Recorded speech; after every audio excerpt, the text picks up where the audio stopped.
పాటివాడనని నేను నన్నెంతగానో దీవించావు. అంచెలంచెలుగా హెచ్చించి నన్నెంతగానో హెచ్చించావు. ఏ పాటివాడనని నేను నన్నెంతగానో ప్రేమించావు. అంచెలంచెలుగా హెచ్చించి నన్నెంతగానో దీవించావు. వందనం యేసయ్యా, వందనం యేసయ్యా, వందనం యేసయ్యా, వందనం యేసయ్యా, వందనం యేసయ్యా, వందనం యేసయ్యా, వందనం యేసయ్యా, వందనం యేసయ్యా. మీరు చేసిన మేళ్ళకై, మీరు చూపిన కృపలకు, మీరు చేసిన మేళ్ళకు, మీరు చూపిన కృపలకు వందనం యేసయ్యా, వందనం యేసయ్యా, వందనం యేసయ్యా, వందనం యేసయ్యా.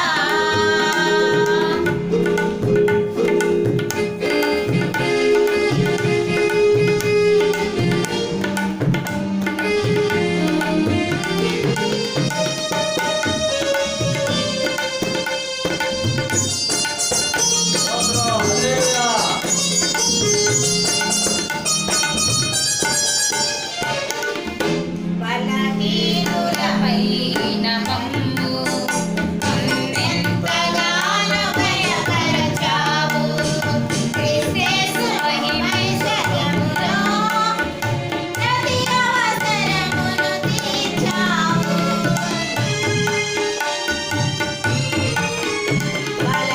బలహీనులమైన మమ్ము నన్నెంతగానో భయపరచావు.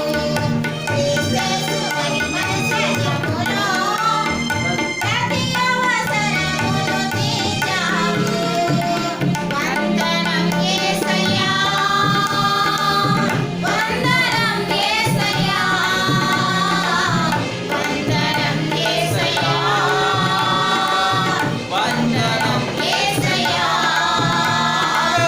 వందనం యేసయ్యా, వందనం యేసయ్యా, వందనం యేసయ్యా, వందనం యేసయ్యా. నీవు చేసిన మేళ్ళకు, నీవు చూపిన కృపలకు, నీవు చేసిన మేళ్ళకు, నీవు చూపిన కృపలకు వందనం యేసయ్యా, వందనం యేసయ్యా, వందనం యేసయ్యా, వందనం యేసయ్యా, వందనం యేసయ్యా, వందనం యేసయ్యా, వందనం యేసయ్యా, వందనం యేసయ్యా.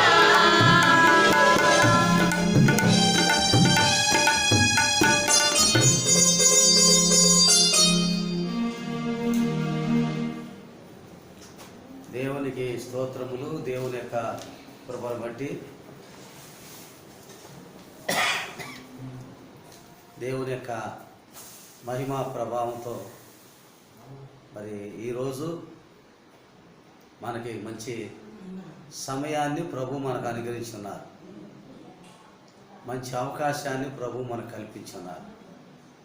మరి గత కొన్ని దినముల నుంచి సంఘాల గురించి, ప్రకటన గ్రంథంలో ఉన్న 7 సంఘాల గురించి మనం ప్రత్యేకంగా ధ్యానం చేస్తూ ఉన్నాం. చివరి సంఘమునకు వచ్చేసి ఉన్నాం. చివరి సంఘములో ఉన్నాం. చివరి 7వ సంఘాన్ని ఈరోజు మనం ధ్యానం చేస్తున్నాం. కనుక 7వ సంఘంలో దేవుని యొక్క 3వ అధ్యాయం 14 వచనం నుంచి 22వ వచనం వరకు ఈ సంఘములో మరి 14 వచనం నుంచి 22 వచనం వరకు దేవుని యొక్క మాటలు మనకి 9 వచనాల్లో ఈ మాటలు మనకి ఈరోజు ఈ యొక్క ప్రకటన గ్రంథంలో 9 వచనాలతో 7 సంఘాలను మరి మనకి విపులీకరించిన సందర్భం మనకు కనిపిస్తూ ఉంది. 9 వచనాల్లో ఉన్న ఈ సారాంశాన్ని మరి ఎక్కడ మెచ్చుకున్నాడు, ఎక్కడ తప్పు ఉందని చెప్పారు, ఎక్కడ సందేశం ఇచ్చారు, ఏ విషయంలో బహుమానం ఇస్తానన్నారు, ఎక్కడ హెచ్చరించారు అనేది ఈ 14 వచనం నుంచి 22వ వచనం వరకు రేపు మరలా ఈ యొక్క వృత్తాంతాన్ని చెప్తాను. అందుకని ఈరోజు ఎందుకంటే ఈ పట్టణము గురించి కొన్ని మాటలు చెప్పి దీనిలో ఉన్న ఒక ప్రాముఖ్యమైన రెఫరెన్స్తో ఈరోజు టైంని మనం ముగించుదాం.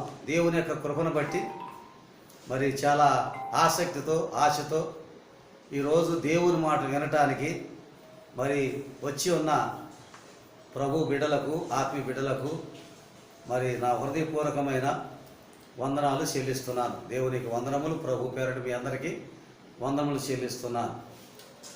కనుక దేవుని యొక్క ప్రాముఖ్యమైన సారాంశంలోకి ఈరోజు 3వ అధ్యాయం 14 వచనంలో లవొదికయ అనే సంఘాన్ని గురించి మనం ధ్యానించబోతున్నాం.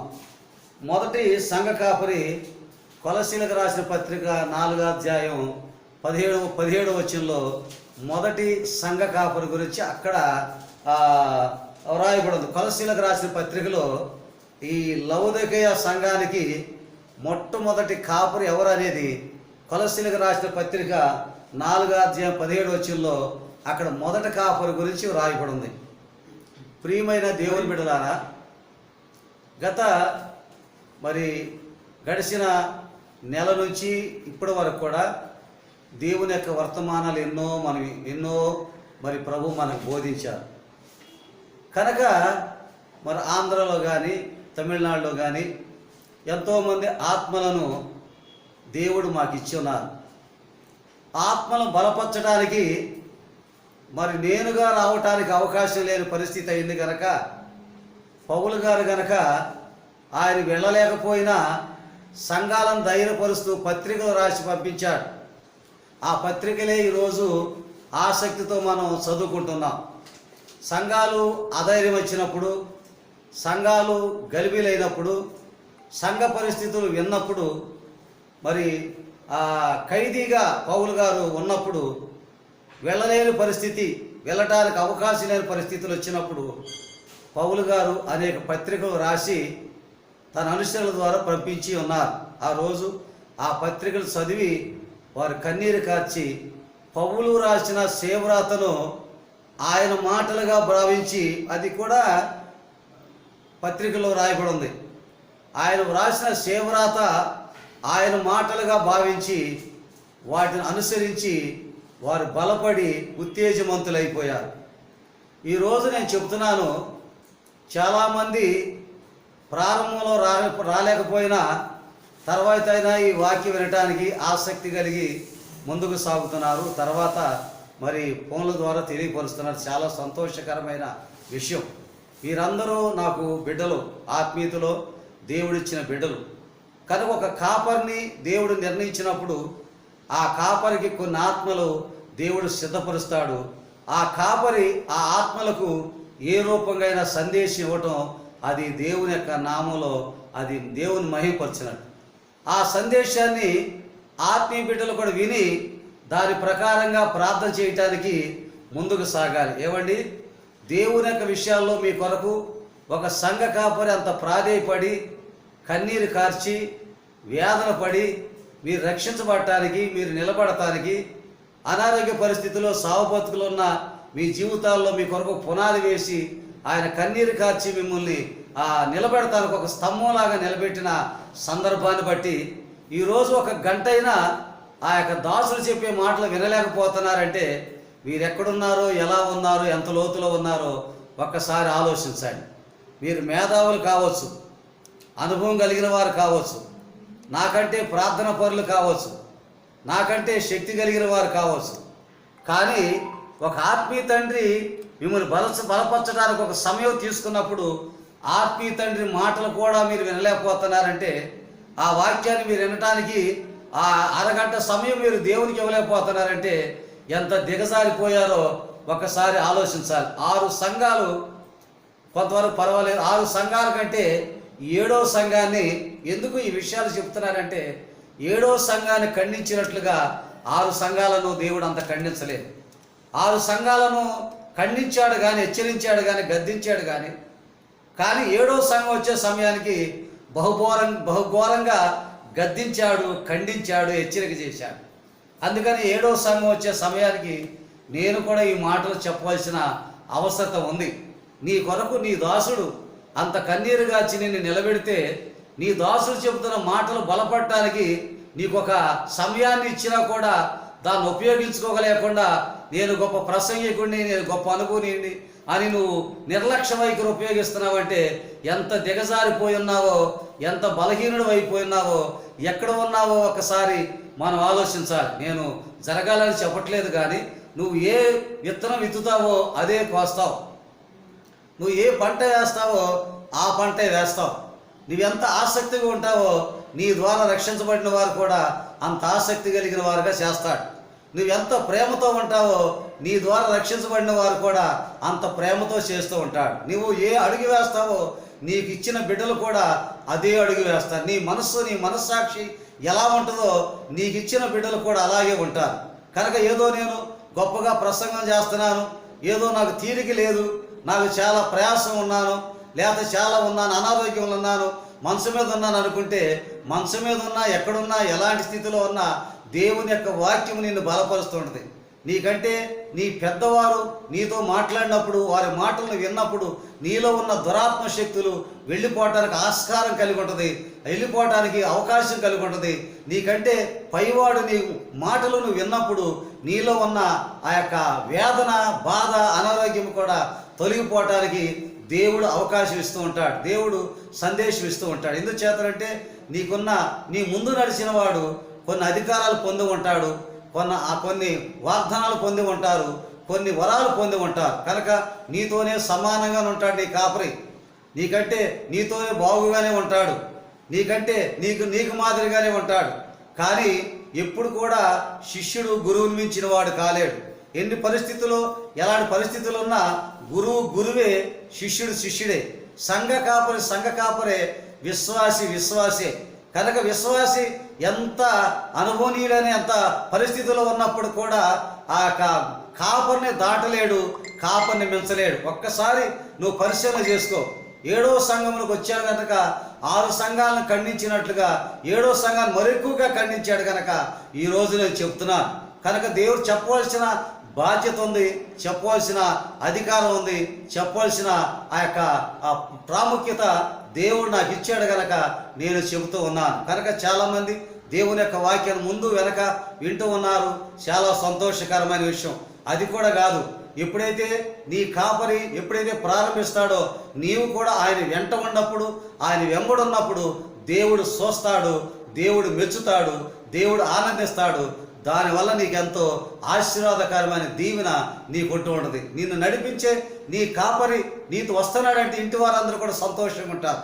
నిన్ను నడిపించే నీ కాపరి నీకు ప్రార్థన చేస్తానంటే ఎంత ఆసక్తితో ప్రార్థన చేయించుకుంటూ ఉంటారు.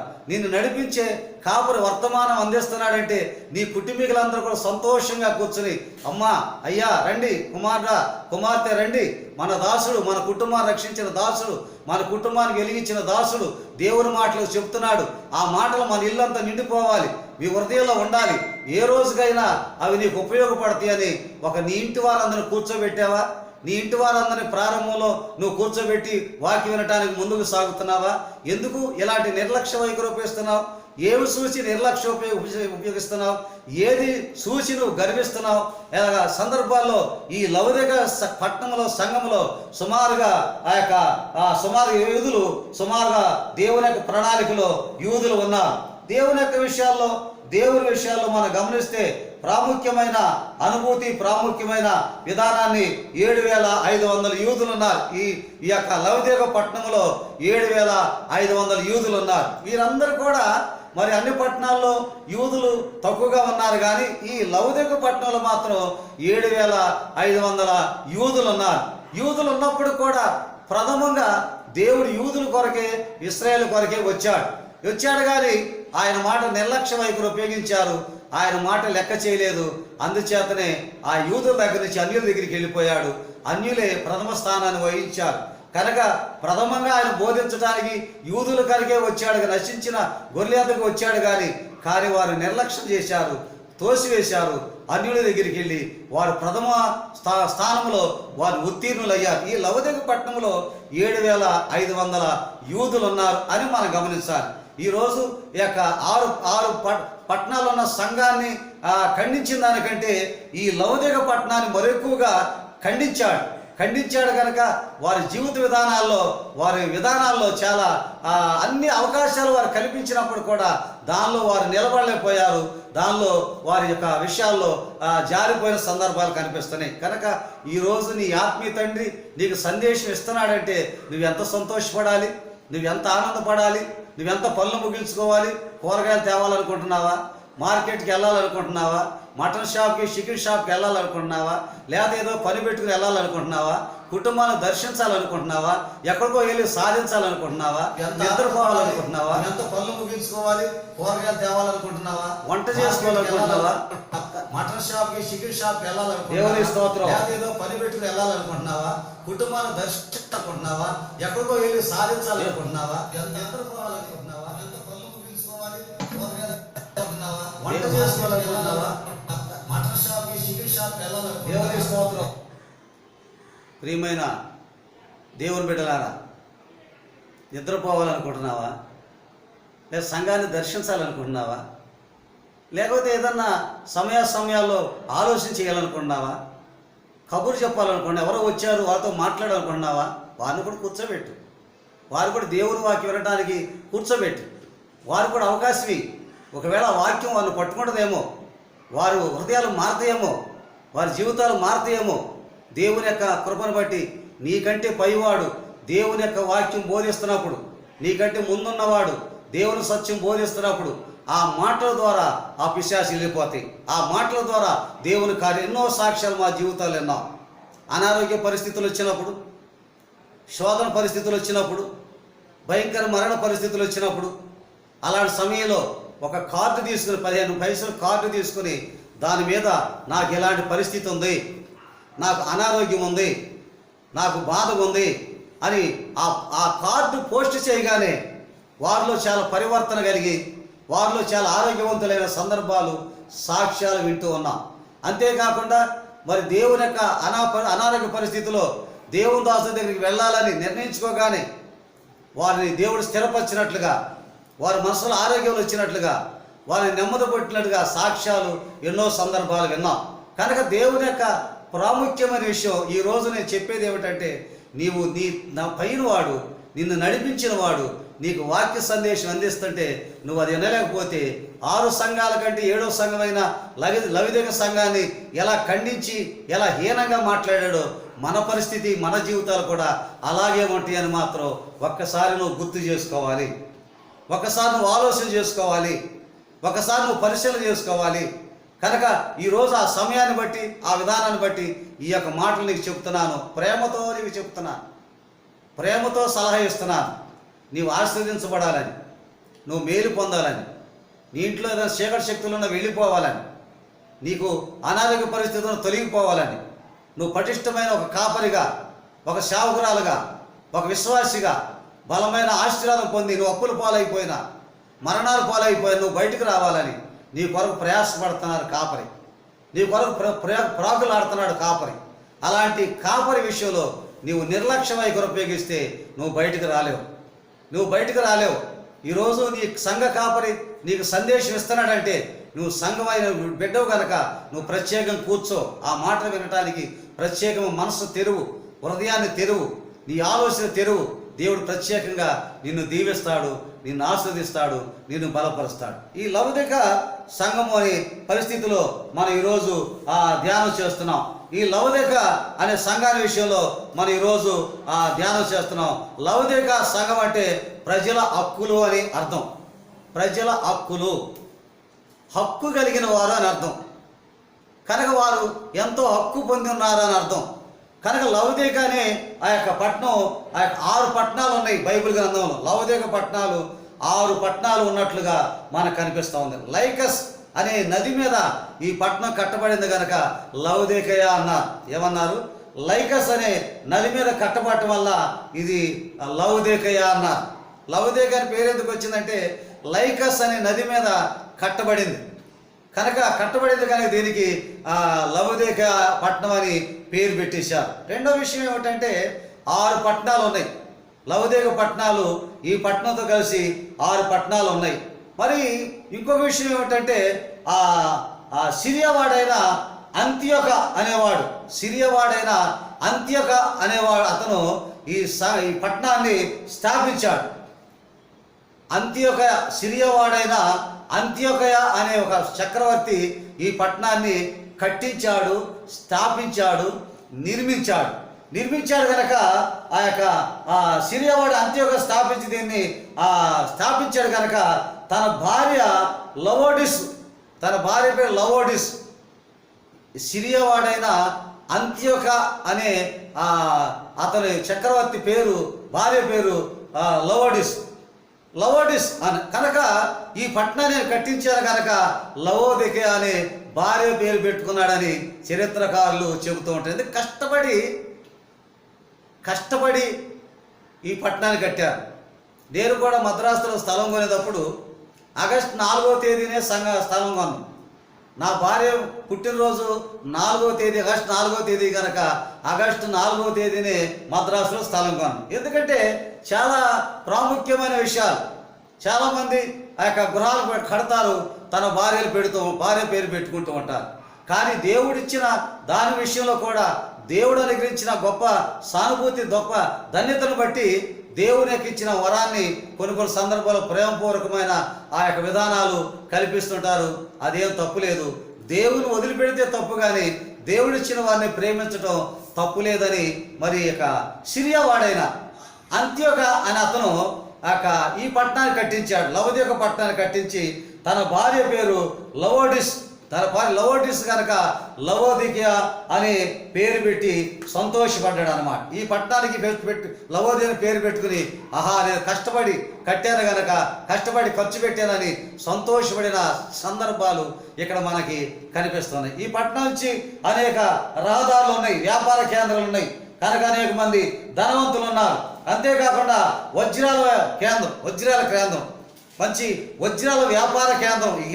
ఈ యొక్క పట్టణం అనేక రహదారులతో కూడిన ముఖ్య కేంద్రం కనుక వ్యాపార కేంద్రముగా పేరు పొందింది. అనేక వజ్రాల వ్యాపార కేంద్రముగా పేరు పొందింది.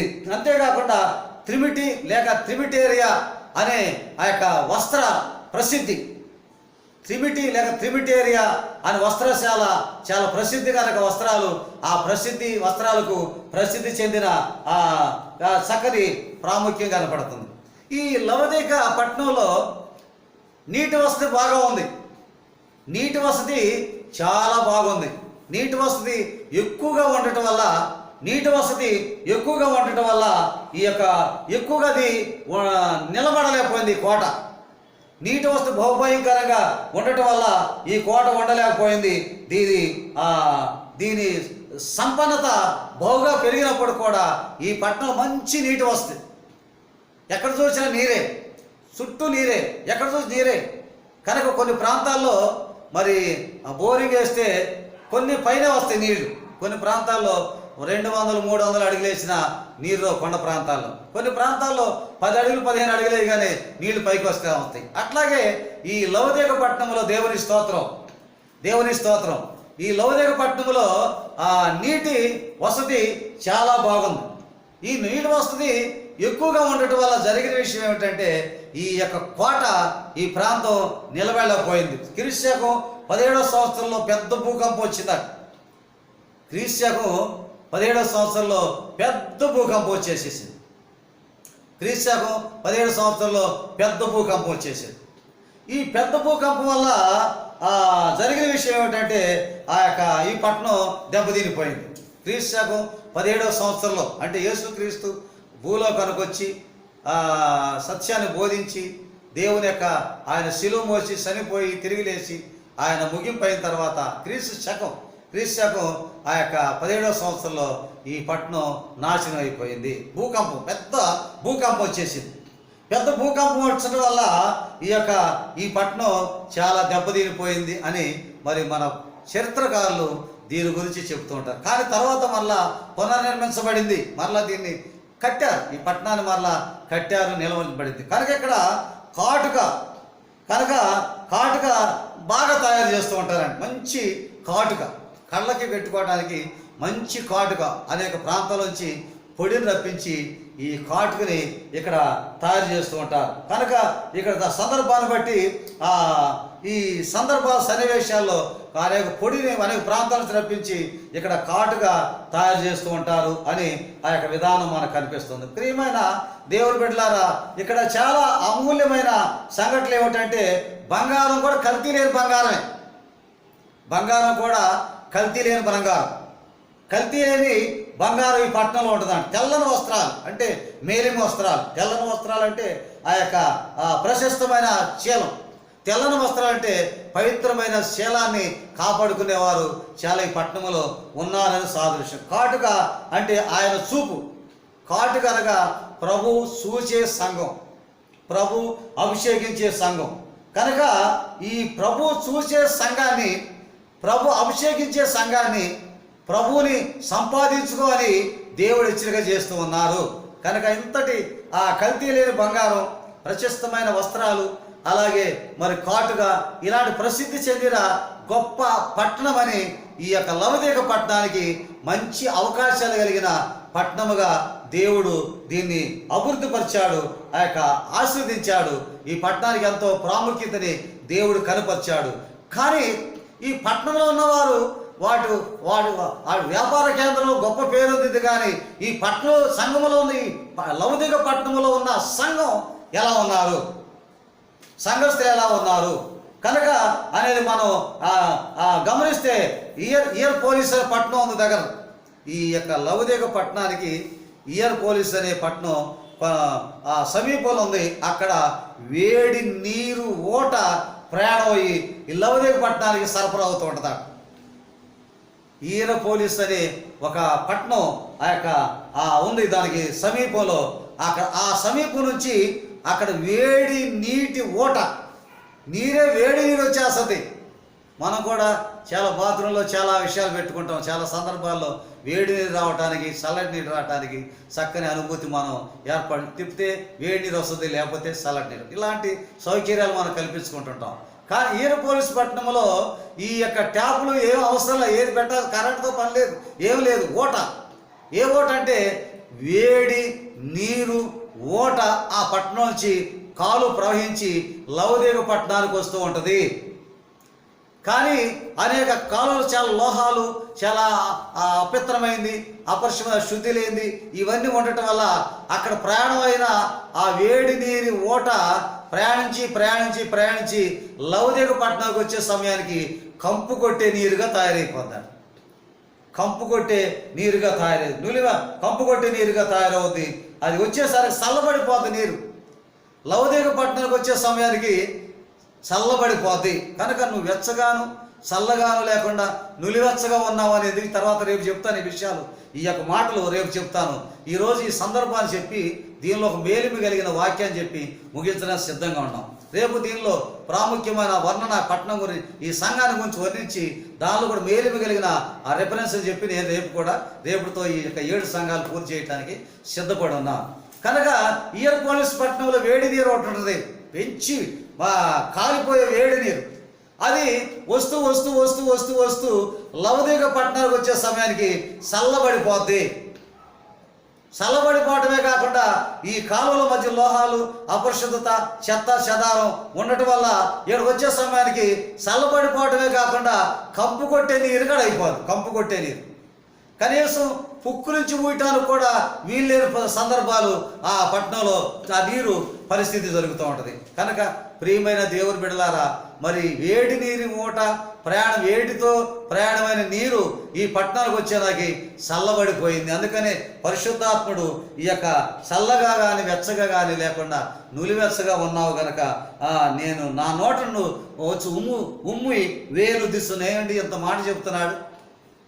నిన్న 16వ వచనం, నీవు వెచ్చగానైనా చల్లగానే ఉండక నులివెచ్చగా ఉన్నావు గనక నేను నిన్ను నా నోట నుండి ఉమ్ము వేయ ఉద్దేశించున్నాను. నోట్లో పుక్కిలించడానికి కూడా ఉపయోగం లేని నీరుగా అయిపోద్దండి. ఎంత పరిస్థితి, ఎంత వేడి నీరు, ఎంత శుద్ధమైన నీరు, ఎంత పవిత్రమైన నీరు. ఏరు పోలీసులు ప్రయాణమైన ఆ పట్టణంలో ప్రవహించిన వేడి నీటి మూట ఈ పట్టణానికి వచ్చే సమయానికి చల్లబడిపోతుంది. అంతేకాకుండా కంపు కొడుతుంది. పుక్కిలించడానికి కూడా నోట్లో పోసుకుంటానికి కూడా వీలేని పరిస్థితి అయిపోయింది. అందుచేతనే ఇంతటి సందేశాన్ని ప్రభు మనకి ఇచ్చినారని మనకు కనిపిస్తూ ఉంది. కనుక దేవుని యొక్క సారాంశాల్లో ఈరోజు మనం ఈ యొక్క సత్యాన్ని ఇలాంటి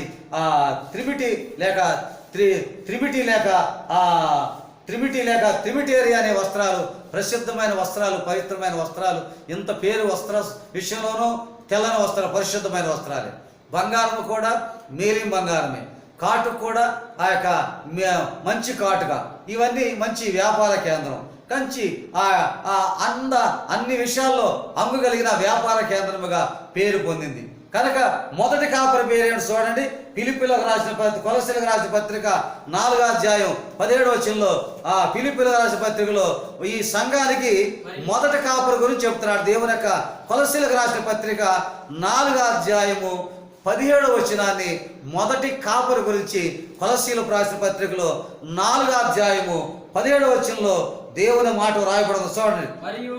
మరియు ప్రభునందు నీకు అప్పగింపబడిన పరిచర్యను నెరవేర్చుటకు దాని గురించి జాగ్రత్త పడమని అరికింపుతో చెప్పుడి. 16వ వచనం 14వ వచనం దగ్గర చదువుకుందాం. 13 నుంచి 4వ అధ్యాయం కొలస్సీలకు రాసిన పత్రిక 13వ వచనం దగ్గర చదువుకుందా. ఇతడు నీ కొరకును లవోదిక వారి కొరకును హీరా పోలి వారి కొరకును బహు ప్రయాసపడుతున్నాడని ఇతని గురించి సాక్ష్యం ఇస్తున్నాడు. చూసారా ఎంత చక్కని మాట మాట్లాడుతుంది. ఇతడు మీ కొరకు, లవోదిక సంఘము కొరకు, దానికి సమీపముగా ఉన్న హీరా పోలి వారి కొరకును. ఎందుకంటే అక్కడ వేడి నీటి ఓట ప్రయాణమై కాలువ ప్రవహిస్తూ ఈ లౌకిక పట్టణానికి వచ్చింది కనుక ఈ రెండు పట్టణాలకి దగ్గర సంబంధ బాంధవ్యాలు ఉన్నవి. దేవుని స్తోత్రం. అలాగే రెండు సంఘాల గురించి, ఈ రెండు గ్రామాల పట్టణాల గురించి లవోదికయ, హిరాపోలిస్ అనే సందర్భాలు ఇక్కడ మాట్లాడుతున్న ప్రయాసపడుతున్నాడు. ఆ వేడి నీటి ఓట ఎలా ఉందో అలాంటి వేడిమి కలిగిన వారు ఉండాలని ప్రయాసపడుతున్నాడు. ప్రయాణమైనప్పుడు వేడి నీటి ఓట ఎలా ఉందో, ప్రయాణమైనప్పుడు ఆ వేడి ఓట ఎలా పరిశుద్ధంగా ఉందో, ఆ ఓట ప్రయాణమైనప్పుడు ఆ ఓటలో కల్మషం లేకుండా ఆ వేడిమి కలిగిన ఎలా ఉందో అలాంటి వేడిమి కలిగిన మండుతూ ప్రకాశిస్తున్న అగ్నిలాగా మంటలాగా ఉండాలని దేవుని ఉద్దేశం. సంఘాన్ని మండించేవాడు ఉండాలి. నేను ప్రార్థన చేస్తుండగా నాకు మంట మండింది అంటున్నాడు దావీదు. దేవుని యొక్క ఏలియా చూస్తే అగ్ని మంటను కిందకి దించి పశువుని కాల్చి వేసేసాడు మంట ద్వారా. ఆశ్చర్యకరమైన విషయం. మండుసు ప్రకాశించున్న దీపంలాగా ఉన్నాడని సాక్ష్యం పొందుతున్నారు భక్తులు. మండుసు ప్రకాశించున్న దీపంలాగా ఉన్నాడు యోహాను అని. ఎంత బాప్తిస్మిచ్చే యోహాను, ఎంత సాదృశ్యం కలిగిన సందర్భాలు కలిగిన ఆ పద్మాదీవులు ఉన్న యోహాను గురించి మండుసు ప్రకాశించున్న దీపంలాగా ఉన్నాడు యోహాను సువార్తలో రాయబడింది. కానీ నువ్వు మండుస్తున్నావు, ప్రకాశిస్తున్నావు. అనేక మందిని మండించాలి, చల్లారిపోకూడదు. చల్లబడిపోకూడదు కనుక నువ్వు చల్లగా లేకుండా వెచ్చగా లేకుండా నులివెచ్చగున్నావు కనుక దేవుడు నోట ఉమ్ము వేస్తాడు, అసహించుకుంటాడు, చీపో అంటాడు. నిన్ను నిర్లక్ష్య వైఖరి, నిన్ను లెక్క చేయడం నీ నిర్లక్ష్య వైఖరి వల్ల. అందుకని ఈరోజు ఇంత ప్రేమతో ఇంత సాక్ష్యం చెప్పాను సమయాన్ని బట్టి. అందుకని ఈ సంఘానికి హెచ్చరిక చేసిన సందర్భాలు బట్టి ఆత్మీయత ఆ కాపరికి పౌలు గారు సందేశం ఇస్తున్నాడు, ఆ సంఘానికి సందేశం ఇస్తున్నాడు. అలాగే సంఘ కాపరు కూడా సంఘానికి సందేశం ఇవ్వాలి. సంఘ కాపరు కూడా తనకు అనుగ్రహించిన కాపర్లకి సందేశం ఇవ్వాలి. సంఘ కాపరి నోట ఉమ్ము వేయలేడు, కానీ దేవుని గారు ఉమ్ము వేయబడతాం, అసహించుకుంటాడు దేవుడు. దేవుడు అసహించుకుంటే క్షణం కూడా మనం బ్రతకలేము. ఈరోజు నువ్వు సిద్ధపడుతున్నావా? దేవుని వాక్యం వినడానికి వేగిరి పడుతున్నావా? నాకు తెలుసు అనుకుంటున్నావా? నాకు అంత అర్థం అనుకుంటున్నావా? నేనే బోధకుండా అనుకుంటున్నావా? నాకు అన్ని మర్మాలు తెలుసు అనుకుంటున్నావా?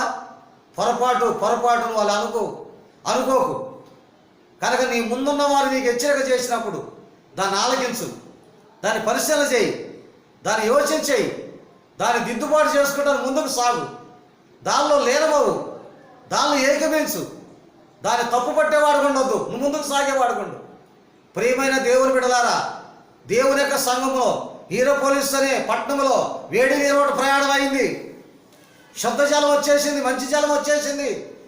పట్టుకుంటే కాలిపోయే వేడి, అమ్మో అది వేడి నీరు, ఆ వేడి నీరు దగ్గరికి వెళ్తానికి కూడా భయపడే ఆ గ్రామస్తులు అది రాను రాను రాను రాను రాను రాను రాను రాను రాను రాను రాను రాను రాను రాను వచ్చి వచ్చి వచ్చి వచ్చి వచ్చి వచ్చి ఆ యొక్క మంటలు మంటుకుంటూ పొగలు మంటుకుంటూ వచ్చి వచ్చి వచ్చి పొగ తగ్గుతూ మంట మడుతూ పొగ తగ్గుతూ మంట ఆగుతూ వేడాగుతూ వేడాగుతూ వేడాగుతూ లవదేకి వచ్చే సమయానికి ముట్టుకున్నా ఏమో కాదు, దానిలో దిగినా ఏమి కాదు, దాన్ని ఆ నీరు మీద పోసుకున్నా ఏమి కాదు. అసలు మీద పోసుకుంటానికి అసహ్యకరమైన కప్పు కొట్టే నీరు అయిపోయింది. ఆ వేడి ఓట దగ్గరికి వెళ్ళి భయపడిన ఆ యొక్క వేడి నీటి ఓట లవదేకి వచ్చే సమయానికి ఆ ముక్కు మూసుకు వెళ్ళిపోయే పరిస్థితి వచ్చేసేసింది. ఇశ్రాయేలు బయలుదేరి వస్తున్న సమయంలో, ఇశ్రాయేలు ఐగుప్తు దేశం నుంచి బయలుదేరి వస్తున్న సమయంలో ప్రక్కనున్న దేశస్తులు, రాజ్యాలు, రాజులు గుండెలు కరిగిపోయాట,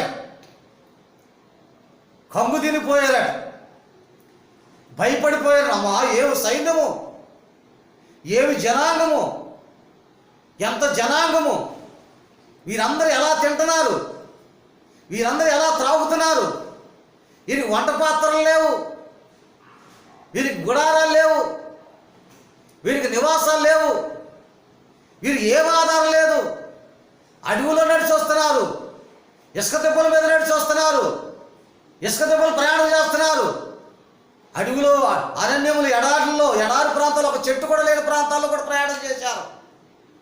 కానీ ఎలా నడిచారు వీళ్ళ పాదాలు ఎలా నడిచి పాదాలు కాలిపోలేదా?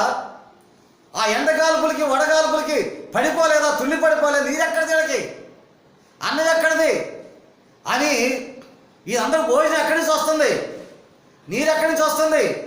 వీరు ఎలా నడుస్తున్నారు? బాలింతలు ఉన్నారు, సూలింతలు ఉన్నారు, పసిపిల్లలు ఉన్నారు, ఏమండి పసిపిల్లలు ఉన్నారు, వృద్ధులు ఉన్నారు, అనారోగ్యం కలిగిన వారు ఉన్నారు, నడవలేని వారు ఉన్నారు. ఇలాంటి పరిస్థితుల్లో వీళ్ళందరికీ ఎలా నడుస్తుంది పోషణ? మా చిన్నతనంలో మా గ్రామంలో ఏదైనా ఒక చుట్టం వస్తే మంచిని బుట్టి వాడు పట్టుకుని వెళ్ళేవాడు కొట్టి దగ్గరికి. 10 పైసలు మంచి ఏ రోజు ఆ సీస ఆ రోజు తీసుకెళ్తూ ఉండేవాడు. గడగడలాడిపోయాడు ఒక మంచికి వంట చేయటానికి. బంధువులు ఒక రోజు ఉంటే గడగడలాడిపోతారు. సిటీలో అయితే వండి పెడతారు కూడా భయమే, విలేజ్లో అయితే అది 50 ఉండే కష్టపడి వండేస్తారు. కానీ సిటీలో అయితే టీ ఇస్తారు, మంచిగా ఇస్తారు, టీ ఇస్తారు, స్తోత్రం అంటారు అంతే. పల్లెటూరులో అయితే ఏదో వండాలేదో వండి పెట్టి వాళ్ళు ఆకలి తీరుస్తారు, దేవ స్తోత్రం. కనుక సిటీలు పల్లెటూరులో ఏమీ లేకపోయినా వాళ్ళు కష్టపడి వంట చేసి పెడతారు. సిటీలో అన్ని వంట పెట్టడానికి కష్టం, వాటిని చేత రప్పించుకో వంట చేయడానికి కష్టం అయిపోదు. కానీ సిటీలో ఉన్నవాళ్ళు కూడా త్యాగమూర్తులు ఉన్నారు, కష్టపడే వాళ్ళు ఉన్నారు, బయటకు హోటల్కి వెళ్ళకుండా వంట చేసి పెట్టేవారు ఉన్నారు, లేరంటలేదు. పల్లెటూరులో కూడా ఇలాంటి వాళ్ళు ఉన్నారు, ఓట్ల మీద అలవాటు పడిన వాళ్ళు. సిటీలో కూడా ఉన్నారు, ఓట్లకి వెళ్ళకుండా ఉండేవాళ్ళు. కానీ ఎక్కడైనా ఉంటారు. ఒళ్ళు బద్దకస్తులు చాలామంది ఉంటారు. కానీ తన కుటుంబానికి, తన విధానంలో, తన సత్యంలో అలాంటి ఇంటిలో రుచి కలిగిన పదార్థాలు పెట్టే తల్లులు కూడా ఉన్నారు. బయట తిండి లేకుండా ఇంటి ఆహారం పెట్టి బిడ్డలను బతికించే సందర్భాలు తల్లులు చాలామంది ఉన్నారు. వారికి నేను చాలా వందనాలు చేస్తున్నాను. నా విషయం ఎవరు కష్టం పెట్టుకోవద్దు, బాధ తెచ్చుకోవద్దు. కానీ నేను చెప్పే విషయం ఏమిటంటే, వేడి నీరు చల్లారిపోయింది, పొగలు పట్టే నీరు, పొగ వచ్చే నీరు పొగ ఆగిపోయింది, చల్లబడిపోయింది, కంపు కొట్టే నీరు అయిపోయింది. ఈరోజు దేవుని బిడ్డల పరిస్థితి కూడా అలాగే కంపు కొట్టే పరిస్థితిలోకి వచ్చేస్తున్నారు. మనసును దగ్గర చేసుకోలేకపోతున్నారు, కంపు కొట్టే పరిస్థితి దిగజారిపోతున్నారు. దేవుడైతే ఉమ్ము వేస్తానంటున్నాడు, పరిశుద్ధాత్మ ద్వారా యోహానుతో తెలియపరుస్తున్నాడు. అలాంటి స్థితిలో ఉన్న వారి నోట ఉమ్ము వేస్తాను. 13 వచ్చిన 14 వచ్చిన లోకాను ప్రియమైన వైద్యుడు, 4వ అధ్యాయం కొలసి 14 వచ్చిన లోకాను ప్రియుడైన వైద్యుడును దేమాయి మీకు వందనములు చెప్పుతున్నారు. దేమా కూడా లోక వైద్యుడు కూడా లవదేక సంఘానికి, ఈరుపోలి సంఘానికి వందనాలు చెబుతున్నారు. అరకిప్ప కూడా వందనాలు చెబుతున్నారు.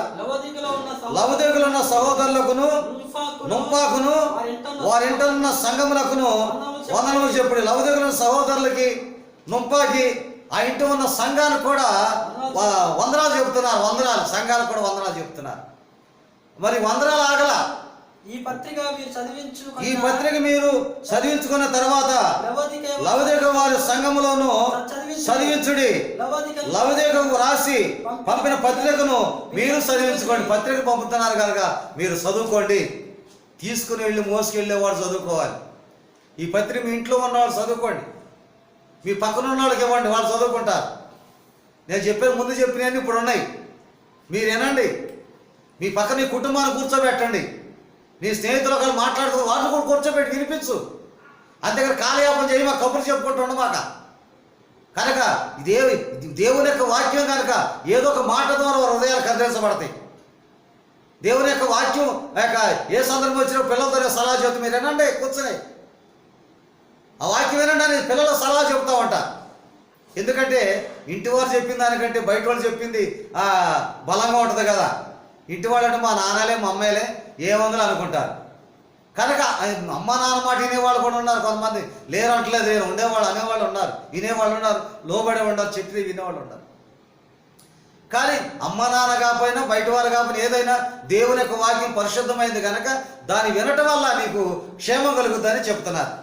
వారు వీరని అనవసరం, ఎవరు చెప్పినా దేవుని వాక్యం వినటానికి నువ్వు ముందుకు సాగేవాడు ఉండాలి. కనుక ఈ పత్రిక పంపుతున్నానుగా నీ ఇంట్లో చదివి వినిపించు, నీ ఇంట్లో వారందరూ వినేటట్టు వినిపించు, నీ ప్రక్కన వారికి వినిపించు, నీ సహోదరులకు వినిపించు, నీ వెళ్ళే సంఘానికి కూడా వినిపించు. నీ సంఘంలో కూడా ఈ పత్రికను చదివించుడి. లవదేకకు వాసి పంపిన పత్రికను మీరు కూడా చదివించుకోనండి. సంఘానికే కాదండి, సంఘానికే కాదు, మీ ఇంటికి కూడా చదివించుకోండి. దాన్ని వదిలిపెట్టొద్దు. అని పత్రిక గురించి అంత ప్రత్యేకమైన శ్రద్ధ ఇచ్చాడంటే ఈరోజు నేను నడిపించే కాపరి చెప్తున్న మాటను లెక్క చేయకుండా పెడచెవులు పెట్టి పరిగెత్తున్నావంటే ఎక్కడున్నావో, ఏమైపోయావో, ఎక్కడ లీనమైపోయావో, ఎక్కడ కలిసిపోయావో, ఎక్కడ పరిస్థితి ఉన్నావో. కనుక ఒకవేళ నువ్వు డ్యూటీకి వెళ్ళావా, నీకు అవకాశం లేదా, తర్వాతనే ఆ మాటలు విని దాన్ని ధ్యానిస్తా. రోజు ఆ వాక్యాన్ని బట్టి ధ్యానించు, ఆ వాక్యంలో లీనమవు, ఆ వాక్యాన్ని బట్టి పఠించు. ఈరోజు వాక్యాన్ని ఈరోజు పఠించు. కనుక 2 రోజులైనా వాక్యాన్ని పఠించు. దేవుని జవాబు వచ్చే వరకు కూడా నేనే ఆ సంఘాన్ని అనుకో, నేనే ఆ సంఘంలో ఉన్నాను అనుకో, నేనే ఆ సంఘంలో ఏకీపించాను అనుకో, నేనే చల్లబడిపోయాను అనుకో. నువ్వు వేడి కలిగిన ఓటమి కలిగిన వాడైనా, ఓట కలిగిన వాడైనా చల్లబడిపోయి ఉన్నాను, వేసారిపోయి ఉన్నాను, కనుక దేవుని ద్వారా ఉమ్మువే పరిస్థితికి దిగజారిపోయి ఉన్నాను అని ప్రభు దగ్గర పరిశీలన చేసుకో, ప్రభు దగ్గర దిద్దుబాటు చేసుకో. చాలా క్షేమం ఉంటుంది, నీకు చాలా మేలు జరుగుద్ది. 17వ వచనం, మరియు ప్రభువునందు నీకు, కొలస్సీలకు రాసిన పత్రిక 4వ అధ్యాయం 17వ వచనం, మరియు ప్రభువునందు నీకు అప్పగింపబడిన పరిచర్యను నెరవేర్చుటకు దాని గురించి జాగ్రత్త పడమని అరికిప్పతో చెప్పుడి. అరికిప్ప దైవం మొట్టమొదటి లౌకిక సంఘానికి మొదటి కాపరి అరికిప్ప. మొదటి కాపరి ఎవరు? అరికిప్ప. అరికిప్ప పరిచర్యను నెరవేర్చడానికి జాగ్రత్త పడాలి. కనుక పరిచర్యలో ముందు నమ్మకంగా కొనసాగించాలి. అందుకనే మొదట వచ్చిన పరిచర్యలో నమ్మకంగా కొనసాగించాలి. అందుకనే ఆమేన్ అనువాడని మొదట 3వ అధ్యాయం 14 వచ్చిన ప్రకటన గ్రంథంలో 3వ అధ్యాయం ప్రకటన గ్రంథం 14 వచ్చి ఆమేన్ అనువాడు. ఆమేన్ అనగా అలాగూ జరుగును గాక. ఆమేన్ అలాగూ జరుగును గాక. ఆమేన్ అలాగూ జరుగు. ఈరోజు దైవదాసులు ప్రార్థన చేస్తున్నారు అనుకోండి, లేకపోతే ఎవరో ప్రార్థన చేస్తున్నారు అనుకోండి, వీరు కూడా ప్రార్థన చేస్తాడు, కాపాడు, ఆశ్రయించి నడిపించారు. కాదు, అలాగ జరుగును గాక, అలాగ జరుగును గాక, అలాగ జరుగును గాక అనాలి. ఒకరు ప్రార్థన చేస్తున్నప్పుడు విజ్ఞాపన ప్రార్థన, నీవు కూడా అలాగ జరుగును గాక, అలాగ చేయును గాక, అలాగ జరిగించబడును గాక అనాలి. కనుక నీకు ముందు అతను ప్రార్థన చేస్తుంటే నువ్వు కూడా ప్రార్థన చేస్తున్న ఉపయోగం ఏమిటి? ఎవరు ప్రార్థన నాకు దేవుడు? నీ నాయకుడు నీ కొరకు ప్రార్థన చేస్తున్నాడు, సంఘం కొరకు ప్రార్థన చేస్తున్నాడు. అప్పుడు కూడా ప్రార్థన చేయటం కాదు.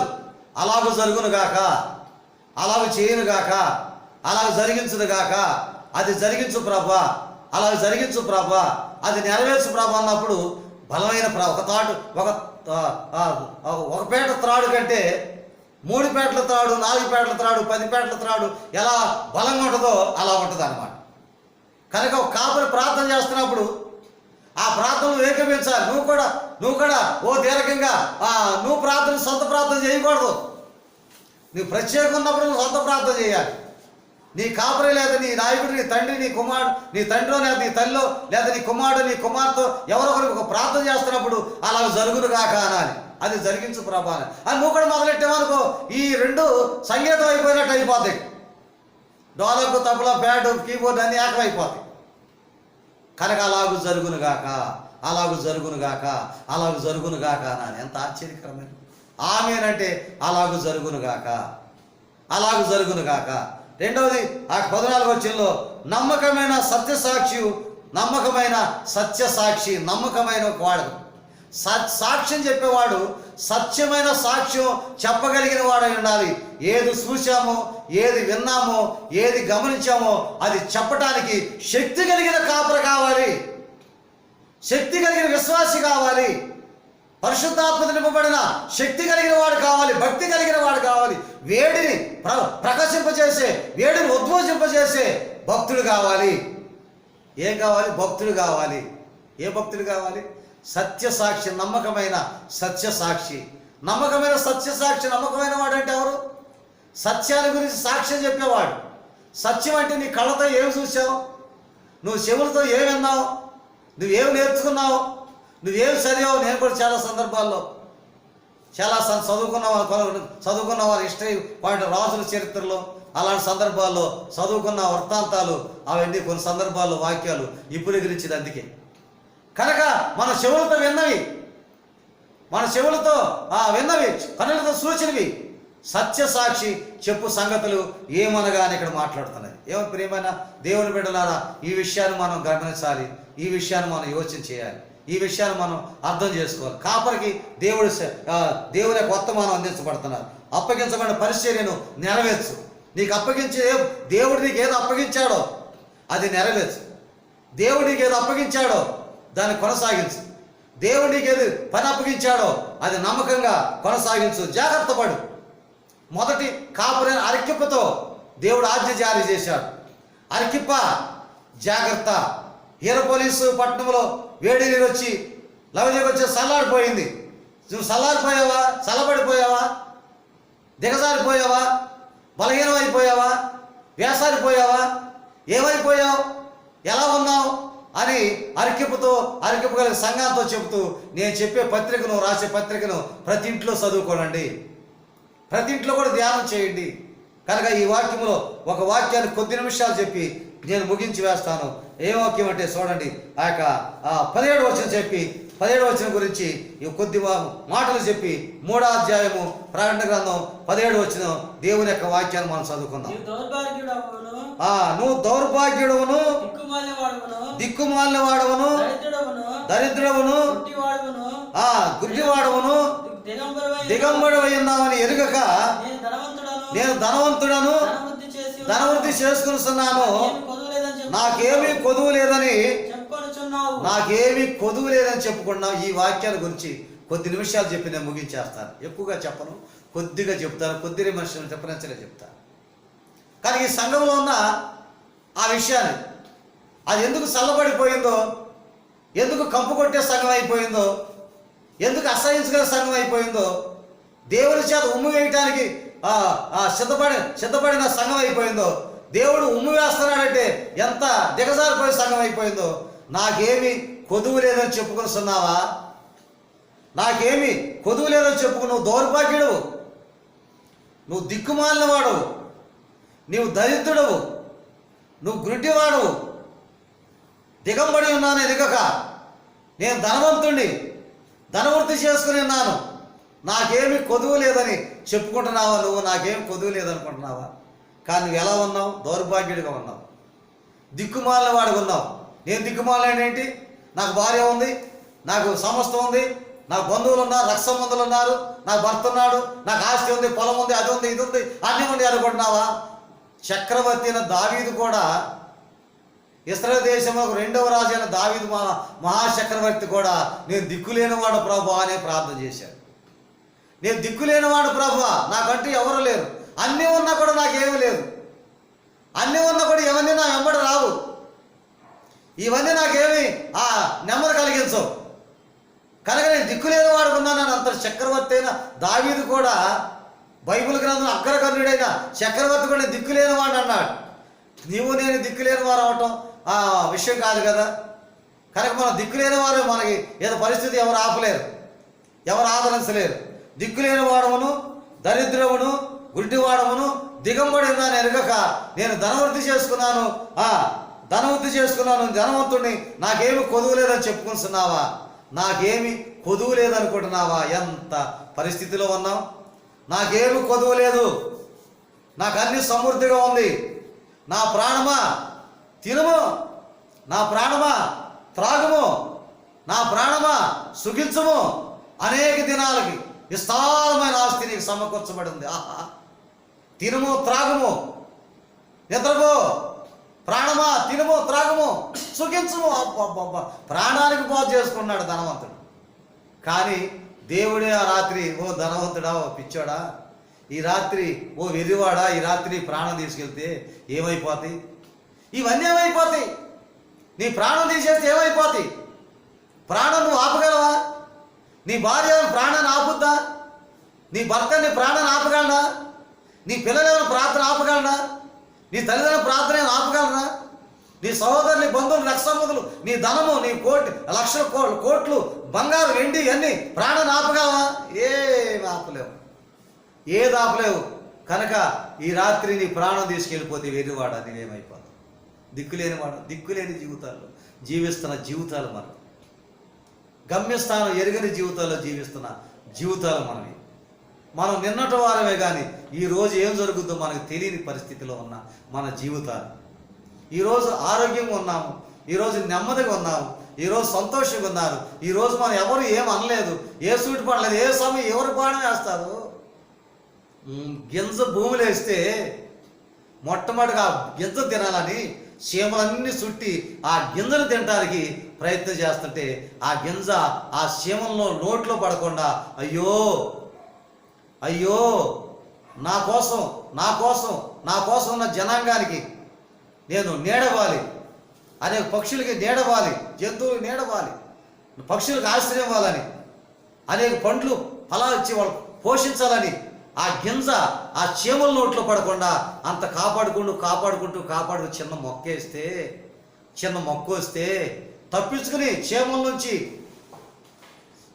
నుంచి ఆ యొక్క పురుగుల నుంచి తప్పించుకుని గింజ వస్తే, చిన్న మొక్క వస్తే పక్షులు వచ్చి ఆ మొక్కను తినడానికి ప్రయత్నం చేస్తుంటే ఆ పక్షుల నోట్లో పడకుండా కూడా అయ్యా నా కొరకు సృష్టించబడిన నా జనాంగానికి నేను మంచి పళ్ళు ఇవ్వాలి, నాతో ఉన్న పక్షులకు ఆశ్రయం ఇవ్వాలి, నాతో ఉన్న జంతువులకు నీడివ్వాలని ఆ పక్షుల నోట్లో పడుకోకుండా ఆ గింజ ఆ మొక్క కాపాడుకుంటూ మొక్క అయిపోతే ఆ పెరిగిన కొంత మళ్ళీ పశువులు వచ్చి దాన్ని పెరికేయాలని చూస్తే, మేకలు వచ్చి, పశువులు వచ్చి, గొర్రెలు వచ్చి దాన్ని తుంచేయాలని ప్రయత్నం చేస్తే ఆ పశువుల నోట్లో కూడా పడకుండా ఆ గింజ ఆ యొక్క మొక్క కాపాడుకుంటూ మురానై పెద్ద అయిపోతే అది చెట్టు అయిపోయి ఆ ఫలాలు ఇస్తే దానికి రాళ్ళు విసిరేసి దాన్ని మనం రాల్చి తింటున్నాం. అప్పుడు కూడా దానికి నెమ్మది లేదు.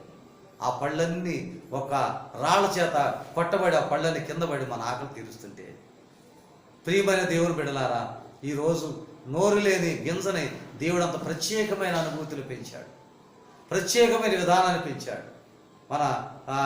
మన పూర్వీకులు చెప్తారు, అసలు మొక్క నాటపడతా జ్ఞానం ఎలా వచ్చిందంటే ఆ యొక్క ఏదో పిచ్చి మొక్కలను తీసుకొచ్చి భర్త అక్కడ పడేసేస్తే వాకిట్లో 3 రోజులు వర్షం వస్తే ఆ 3 రోజుల వర్షానికి దానిలో ఆ పిచ్చి మొక్కల్లో ఉన్న గింజ భూమిలో పడిపోయి మొక్క రాస్తే, ఓహో ఇలా భూములు వేస్తే మొక్కలు వస్తాయని మానవుడికి జ్ఞానాన్ని అందించాడు దేవుడు. మంచి జ్ఞానాన్ని, తెలివితేటలు అందించాడు దేవుడు. అలాంటి సందర్భాలు, సన్నివేశాలు ఉన్నప్పుడు నాకేమి కొదువు లేదని చెప్పుకుంటున్నావే, నీకు ఒక కొదువు ఉంది. మనిషికి ఏదో కొదువు ఉంటుంది, నాకే కొదువు లేదనుకోవటానికి వీల్లేదు. కనుక మానవ జన్మ అన్న తర్వాత, కుటుంబం అన్న తర్వాత, సంసారం అన్న తర్వాత ఏదో ఒక కుటుంబంలో ఏదో కొదువు నీకు పెడతాడు. నువ్వు భయపడకూడదు. అన్ని అంగులు కలిగిన, అన్నిట్లో నువ్వు ఆ హీరో అయినా దేనిలో ఒకదానిలో నువ్వు జీరో అవ్వాల్సిందే, తప్పదు. ఆ జీరో కూడా లేకపోతే నిన్ను పట్టుకుంటానికి గొలుసులు కట్టిన నువ్వు ఆగలేక దేవుడి మీద తిరగబడతావు. మోకలు కాదు, కట్లు కాదు, గొలుసులేసి మంచిగా గట్టి గొలుసులేసి బిగించినా నువ్వు తెంపుకొని వెళ్ళిపోతగలవు. ఎందుకంటే ఏదో ఒక కొదువ నీకు పెట్టాల్సిందే. ఏ కొదువు లేకుండా చేయటానికి అవకాశం లేదు. కనుక నువ్వు అన్ని సమృద్ధిగా ఉన్నాయి, అన్ని బాగున్నాయి అని హెచ్చించుకోవడానికి, తలగిరేయటానికి లేదు. కనుక నీకు లేనిది మరొకరి దగ్గర ఉంటుంది, మరొకరి దగ్గర లేనిది నీ దగ్గర ఉంటుంది. కనుక దేవుడు ఏదో ఒక రూపంలో కూడా ఒక విషయంలో, ఏ విషయంలో నిన్ను జీరో చేస్తాడు. నాకు ఆరోగ్యం ఈ ప్రభా, నేను భరించలేకపోతున్నాను, ఈ ముళ్ళు చేత భరించలేకపోతున్నాను, ఈ బాధ చేత భరించలేకపోతున్నాను, ఇది తొలగించు ప్రభా అని పౌలు గారు ప్రార్థన చేస్తే, నా కృప నీకు ఉండాలంటే ఆ శిక్ష నీకు ఉండాల్సిందే. మన పూర్వీకులు చెప్తారు, కళ్ళలో పుష్టిగారుతూ ఉండేదట పౌలు గారు. అది తొలగించమని ఎన్నోసార్లు ప్రార్థన చేసిన, ఎవరు ప్రార్థన చేసినా స్వస్థత జరుగుతుంది, కానీ తన కన్నులోంచి పుష్టిగారటం మాత్రం ఆగలేదంట. అదే పెద్ద ముళ్ళు, శత్రువుల ముళ్ళు. కానీ తీసే ప్రభా, తొలగించు ప్రభా, నాకు ఆరోగ్యమే ప్రభా, నేను ఉండాలంటే నీకు అది ఉండాల్సిందే పౌలా అని బైబిల్ గ్రంథంలో ఆ పనిష్మెంట్ నీకు, నా కృప నీ దగ్గర ఉండాలంటే ఈ బలహీనత నీకు ఉండాల్సిందే, నీ కొదువు నీకు ఉండాల్సిందే. కనుక ఇచ్చించుకోవడానికి నేనున్నాను, నాకేదో కొదువు ఉంటుంది. నీవున్నావు, నీకేదో కొదువు ఉంటుంది. అన్నింటిలో హీరో, కానీ ఏదో దానిలో జీరో అవుతావు. కనుక నాకేం కొదువు లేదని చెప్పుకోవటానికి వీల్లేదు. చూడండి, మార్క్స్ వార్తలో 10వ అధ్యాయము 21వ వచనంలో నీకు ఒకటి కొదువు ఉంది అన్నాడు యవనస్తుడితో. నాకు ఆ కొదువు ఉంది, ఒక సద్భోగతుడు యేసుక్రీస్తు బయలుదేరి వెళుతున్న సమయంలో ఒక పరిగెత్తుకొని వచ్చాడు. సద్భోగతుడు పరిగెత్తుకొచ్చాడు. యవనస్తుడు పరిగెత్తుకొచ్చి మోకాళ్ళుని, సద్బోధకుడా నిత్య జీవం వారసుడు నేనేం చేయాలి, యవనస్తుడు నిత్య జీవం పొందాలంటే నేనేం చేయాలని అడిగాడు యేసుప్రభు. యేసుప్రభు ఏమను నన్ను సత్పురుషులని చెప్పుతున్నావు, దేవుడు ఒక్కడే కానీ మరి ఎవడను సత్పురుషుడు కాదు అన్నాడు. నరాత్రి చేయవద్దు, యేసుప్రభు నరాత్రి చేయవద్దు, వ్యభిచరించవద్దు, దొంగిలవద్దు, అబద్ధ సాక్ష్యం పలకవద్దు, మోసగించవద్దు, నీ తల్లిని సన్మానించము అని ఆజ్ఞ నీకు తెలియను కదా అని అతనితో చెప్పాను. అన్నీ నాకు తెలుసు, బాల్యం అన్నీ అనుసరిస్తున్నానయ్యా అన్నాడు. అన్నీ అనుసరిస్తున్నాను, నిత్య జీవం పొందటానికి వారసుడు నాకు కావాలి, పరలోకం వెళ్ళటానికి. పరలోకం అంటే తేలిక ఉందా? పరలోకం ఏమన్నా తేలిక ఉందా? ఒక ఊరు నుంచి మరొక ఊరు వెళ్తానికి తేలిక? లేదా అన్నవాడికి తిన్నట్టుగా ఉందా? అన్నవాడికి తిన్నట్టుగా ఉంటుందా? పరలోకం అంటే ఏంటి? పరలోకం అంటే చిన్న విషయం అనుకుంటున్నావా? నిత్య జీవములకు వారసులు అవటానికి నేనేం చేయాలన్నప్పుడు ఆయన ఇవన్నీ అనుసరిస్తున్నాను, నువ్వు చెప్పినవన్నీ అనుసరిస్తున్నాను. నరాత్రి చేయట్లేదు, వ్యభిచరించట్లేదు, దొంగిలించట్లేదు, అబద్ధ సాక్ష్యం పలకట్లేదు, నేను మోసగించట్లేదు, నా తల్లి అంటే ప్రేమ, నా తండ్రి అంటే ప్రేమ, నా తల్లి కాళ్ళు పట్టుకుంటాను, నా తండ్రి కాళ్ళు పట్టుకుంటాను, వారు ఏది చెప్తే అది చేస్తాను, వాళ్ళకి ఎదురు చెప్పను, లోపడతా బ్రహ్మాండకండి.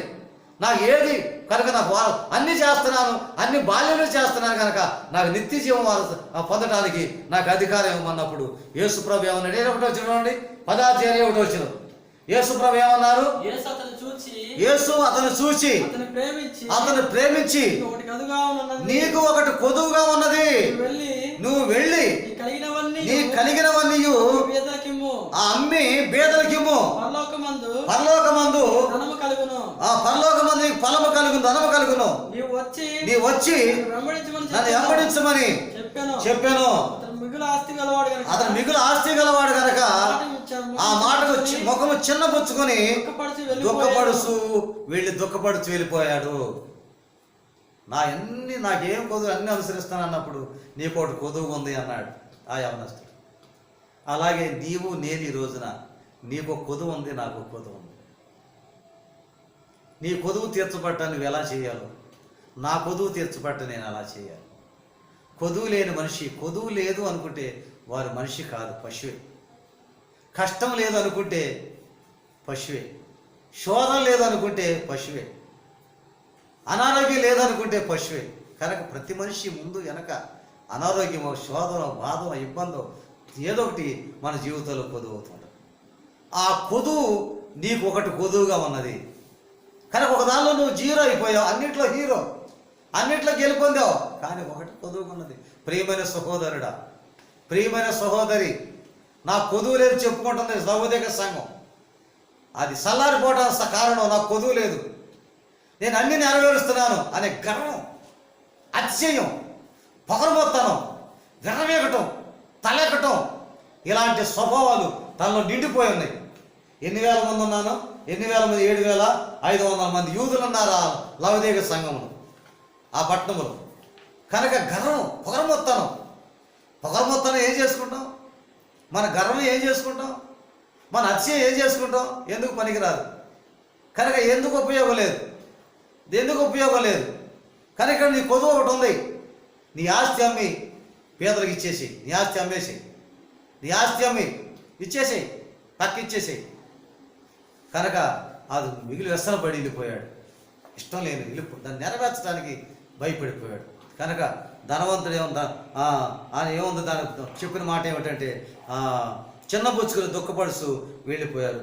23వ వచనం, అప్పుడు యేసు చుట్టూ చూసి ఆస్తి గలవారు దేవుని రాజ్యం ప్రవేశించుట ఎంతో దుర్లభమని తన శిష్యులతో చెప్పాను. 25వ వచనం,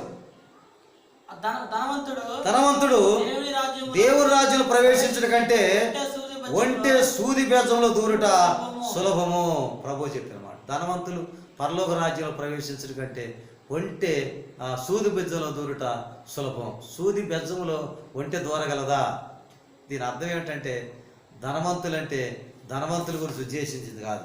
ఆయన ఉద్దేశంలో ధనవంతుడు దేవుని రాజ్యం ప్రవేశించట కష్టమని కాదు. ధనవంతుడు దేవుని రాజ్యంలో ప్రవేశించట కష్టమని కాదు, కానీ అది మానవరీత్యా అసాధ్యమై ఉంది అని చెప్పాడు అన్నమాట. అసాధ్యం, దాన్ని వదులుకోండి, అసాధ్యం.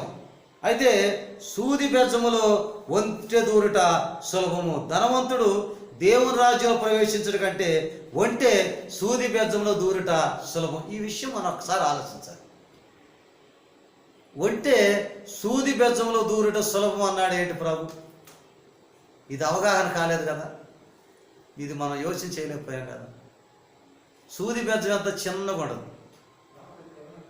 ఒంటె సూది బెజ్జంలో దూరుట సులభం. ధనవంతుడు దేవుని రాజ్యంలో ప్రవేశించడం కంటే ఒంటె సూది బెజ్జంలో దూరుట సులభం. సూది బెజ్జంలో ఒంటె దూరటం అంటే దూరగల మన ఏరే దూరదాయి. ఒక దారం తీస్తేనే దాన్ని దాంట్లో పెడతానికి, ఆ సూది బెజ్జంలో వెళ్తానికి ఎంతో కష్టమైపోతుంది. ఒంటె సూది బెజ్జంలో దూరుట సులభం అంటే అర్థం ఏంటంటే ఆ యొక్క పురద్వార సూది బెజ్జం అంటే మనం బట్టలు కుట్టుకునే సూదులు కాదండి. ప్రభు చెప్పిన మాట ఏమిటంటే ధనవంతులు పరలోక రాజ్యం ప్రవేశించడం కష్టమని కూడా కాదు. ధనవంతులైన పరలోక రాజ్యం ప్రవేశించగలరు. కనుక ఆ త్యాగము, ఆ మనసు దేవుడు ఇస్తాడు. దేవునికి అసాధ్యమైందంటూ ఏది లేదు. ఇక్కడ చెప్పిన సందర్భం ఏమిటంటే, సూది బెజ్జం అంటే ఆ సూది పురద్వారానికి చిన్న తలుపు ఉందంట. మన పూర్వీకులు చెప్పిన ఆ ఇశ్రాయేలు దేశంలో పురద్వారానికి చిన్న తలుపు ఉందంట. ఆ తలుపులో కూడా ఒంటి వెళ్ళాలంటే వంగి వెళ్ళాలి. ఒంటి వెళ్ళాలంటే ఎలా వెళ్ళాలి?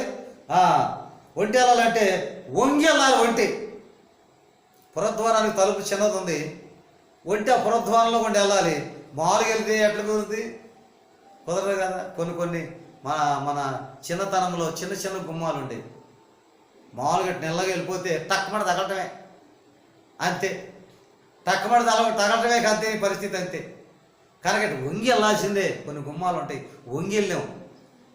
మన పూర్వ ఆ కాలంలో విలేజ్లో అలాంటి, ఇప్పుడు అంతా లేదు, చక్కగా మంచి ఘనంగానే పెట్టేస్తాం. పూర్వకాలంలో మా చిన్నతనంలో కూడా బురదలో నడిచాం రోడ్ల మీద. మా కాళ్ళు దిగిపోయి ఇంటికి వెళ్ళి కడుక్కునేవాళ్ళం. వాకిట్లో బురదే, రోడ్లో బురదే, అంతా బురదే. కానీ కరెంట్ సరిగా ఉండేది కాదు. ఇలాంటి పరిస్థితులు. ఇప్పుడు అంతా ఏం లేదు, అంతా సిమెంట్ రోడ్లు, మంచి వసతులు, కరెంట్లు, మంచి సౌకర్యాలు ఏర్పాటు చేసేసారు. నీళ్ళకి చాలా దూరం వెళ్ళి మోసుకొచ్చేవాళ్ళం. ఇప్పుడు ఇంటింటికి కుళాయి పెట్టేసేసారు. ఇప్పుడు వసతులు చాలా, మా చిన్ననాటి కాలానికి ఇప్పుడు కాలానికి చాలా డిఫరెంట్ వచ్చేసి, చాలా తేడా వచ్చేసి. కానీ గుమ్మాలు కూడా ఆ మాల్ నెట్టినట్లే వెళ్ళిపోతే, ఇప్పుడు నేను 5 అడుగులున్నర ఉన్నాను, 5.5 అడుగులు ఉన్నాను. టెట్నెళ్ళాను అనుకోండి, టక్కమడ తగలటే. అది 4.5 ఎంత ఉండదు గుమ్మం. 5 అడుగులు ఉందనుకోండి, టక్కమడ తగలదు, నసడ తగలటే. అమ్మో అంట.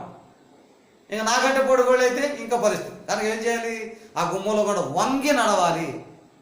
పురద్వారానికి తలుపు చిన్న తలుపులు ఉంటాయి కనుక వంగి ఆ పురద్వారం లోపలికి వెళ్ళద్ది. లోపల ప్రవేశిస్తుంది. పురద్వారానికి ఆ తలుపు చిన్నది కనుక వంగి లోపలికి వెళ్ళద్దు. అలాగే నువ్వు వంగాలి, తగ్గాలి. నువ్వు తగ్గినప్పుడే మన జీవితంలో చాలా మేలుకరమైన అనుభూతిని మనం పొందుతాం. అందుకని తిమోతి రాసిన పత్రికలో 2 తిమోతి 3:4-5 వచనంలో మన భక్తి ఉంది, కానీ భక్తి నిస్సారం అయిపోతుంది, భక్తి వేసారం అయిపోతుంది, భక్తి దిగజారిపోతుంది, భక్తిలో ముందుకు సాగలేకపోతున్నాం. 2 తిమోతి రాసిన పత్రిక 3:4-5 వచనాల్లో మాకు వాక్యం రాయబడింది. 2 తిమోతి రాసిన పత్రిక 3:4-5 వచనాలు. ద్రోహులు, మూర్ఖులు, ద్రోహులు, మూర్ఖులు, గర్వాంధులు, ద్రోహులు, మూర్ఖులు, గర్వాంధులు దేవుని కంటే సుఖానుభవం ఎక్కువగా ప్రేమించువారు. వారు పైకి భక్తి గలవారే వండి దాని శక్తిని ఆశ్రయించే వారిని అయ్యుందరు. ఇటు వారికి విముఖుడు అయ్యుండము, ఇటు వారికి దూరంగా ఉండము. చూసారా? ఎవరు? ద్రోహులు, మూర్ఖులు, గర్వాంధులు, దేవుని కంటే సుఖానుభవం ఎక్కువగా ప్రేమించేవారు, దేవుని కంటే సుఖాన్ని కోరుకునేవాళ్ళు. సుఖ జీవితం మోకాళ్ళ మీద నిలబడలేరు, రాత్రి మెలుగుండి ప్రార్థన చేయలేరు, కనీసం బుధవారం, శుక్రవారం, శనివారం కూడా ఉపవాసం ఉండలేరు. భక్తులు ఒక సూత్రం నేర్చారు. బుధవారం, శుక్రవారం, శనివారం ప్రభు మాకు చెప్పిన మొదటి మాట ఏమిటంటే, నువ్వు సంఘం వర్ధిల్లాలంటే, నీ ద్వారా సేవకులు తరపీదు పొందాలంటే, నువ్వు చాలా విషయాలు చెప్పాడు. ఇప్పుడు సందర్భంలో చెప్పిన విషయం ఏమిటంటే, బుధవారం, శుక్రవారం, శనివారం ఉపవాస ప్రార్థన చేయి అన్నాడు. ఆహారం తినకుండా రాత్రి 11 గంటల నుంచి తెల్లవారుజామున 5 గంటల వరకు, 4 గంటలు, 5 గంటల వరకు కూడా మెలుగుండి ప్రార్థన చేయి. సంఘ స్థాపన జరుగుద్ది, నీ ద్వారా సేవకులు అవుతారా. చెప్పిన వాటిలో ప్రాముఖ్యమైన విషయం. దశమభాగం చాలా జాగ్రత్తగా, మళ్ళీ రేపు చెప్తాను మీకు. దశమభాగం కరెక్ట్గా నువ్వు 3 భాగాలు నీ గురువు గారికి 2 భాగాలు ఇవ్వు, పేద సేవకులకు 1 భాగం, 3 భాగాలు. 100 రూపాయలు కానుకొస్తే 30 రూపాయలు నాకంటూ దేవునికి ఇచ్చేసేయాలి. 3 చెప్పాను. మొదటిది ఏమిటి? బుధవారం, శుక్రవారం, శనివారం 3 రోజులు ఉపవాసం ఉంది. రెండవ విషయం, కానీ రాత్రి 11 గంటల నుంచి తెల్లవారుజామున 5 గంటల వరకు కూడా, తెల్లారి 5 గంటల వరకు మెలుగుండి ప్రార్థన చేయి, పాపడుతూ ప్రార్థన. 3వది దశమభాగం 3 వంతులుది కరెక్ట్గా నిన్ను భక్తిలో పెంచిన గురువు గారు 2 భాగాలు ఇవ్వు, 1 భాగాన్ని సేవకులకి ఇవ్వు అన్నాడు. కనుక గురువుగారు చనిపోక ముందే మీ గురువుగారు నేను తీసుకుపోతున్నాను, మీ గురువుగారు చనిపోయి మీ ఆత్మీయ తల్లికి దర్శనం ఇవ్వాల్సిందే కానీ నువ్వు మార్చడానికి ఏం లేదు అని చెప్పేసి. రేపు మళ్ళీ విషయాలు మళ్ళీ మిగిలిన విషయాలు రేపు చెప్తాను. కనుక ఆ మిగిలిన విషయాలు 3 చెప్పాను, 4 విషయాలు చెప్పాను. తర్వాత నేను మళ్ళీ ఎక్స్ప్లెయిన్ చేస్తాను. ఇక్కడ వాక్యంలో పైకి భక్తి గల వారే ఉండి దాని శక్తిని ఆశ్రయించిన వారుగా ఉన్నారు. కనుక వేడిమి కలిగిన